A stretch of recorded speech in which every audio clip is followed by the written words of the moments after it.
लाडकी बहीण योजना आम्ही सत्तेत आल्यावर बंद करू असं वक्तव्य करणाऱ्या काँग्रेस आमदार सुनील केदार यांच्या विरोधात शिवसेना आक्रमक झाली आहे। आज सांगलीत शिवसेनेने थेट काँग्रेस कमिटी समोरच काँग्रेस नेते राहुल गांधी व आमदार सुनील केदार यांच्या प्रतिमेला जोडे मारून तीव्र निषेध केला। तसेच संतप्त शिवसैनिकांनी आंदोलनस्थळी आणलेला डिजिटल फलक लाथा मारून फाडला। यावेळी काँग्रेस कमिटी समोरच काँग्रेस विरोधी तीव्र घोषणाबाजी करण्यात आली।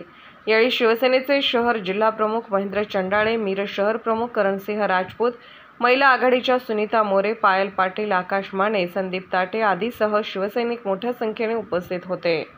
आज महाराष्ट्रामध्ये मुख्यमंत्री लाडकी बहीण या योजनेअंतर्गत अनेक दुःखी संसारात अनेक अडचणीला सामोरे जाणाऱ्या आमच्या बहिणी यांच्यासाठी निर्माण झालेली ही योजना व त्याचा त्यांना मिळत असलेला थेट लाभ हे पाहून आम्ही सर्वजण मुख्यमंत्री महोदयांच्या आदेशानुसार कुटुंब भेट दिली।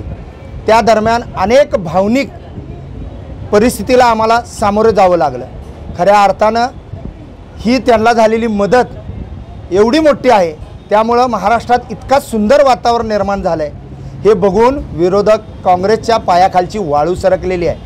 म्हणून यांच्या एका जबाबदार आमदार सुनील केदार यांनी ही योजना आम्ही बंद पाडू हा कुचकामी वक्तव्य केलेला आहे। खऱ्या अर्थानं त्यामुळंच अखंड महाराष्ट्रामध्ये शिवसैनिकांच्या भावना तीव्र झालेल्या आहेत आणि त्याचा आज सांगली जिल्ह्यामध्ये उद्रेक होत काँग्रेस कमिटी समोर आज आम्ही त्यांना जशास तसं उत्तर देण्यासाठी या ठिकाणी आंदोलन घेतलं।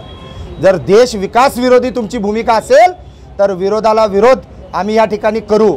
या भूमिकेतनं आम्ही या ठिकाणी त्यांच्या आमदाराला जोडे मारो आंदोलन या ठिकाणी घेतलं व त्यांना स्पष्ट उत्तर दिलेलं आहे।